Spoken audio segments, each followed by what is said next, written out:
Единогласным решением на первой сессии собрания представителей 6-го созыва главой муниципального образования города Владикавказ был избран Махарбек Хадарцев. Единственную кандидатуру Гордума поддержала всем составом. Экс-депутат Госдумы принял присягу, поклялся выполнять все должностные обязанности. В жизни города нет второстепенного вопроса, потому что организм большой и сложный, потому что потребности у них не самые важные. Но я надеюсь на результативную работу нашего депутатского корпуса, на плодотворную работу с городской администрацией, на взаимопонимание и тесное взаимосотрудничество с ней. С новым назначением Махарбека Хадарцева поздравил и глава Северной Осетии Таймураз Мамсуров. Он подчеркнул, новый состав городской думы ждет очень ответственная работа. Очень многое сделано, очень много проблем. Саратов, чем больше делаешь, тем больше скрывается проблема.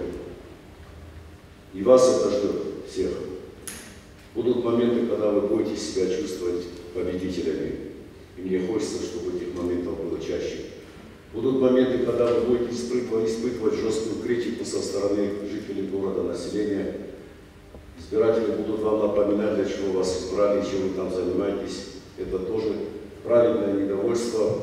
Оно не должно никого расстраивать, оно является новым стимулом для того, чтобы решать задачи, которые ставят перед нами жители. В этот же день избрали состав мандатной комиссии. Ее председателем стал Аслан Батыров.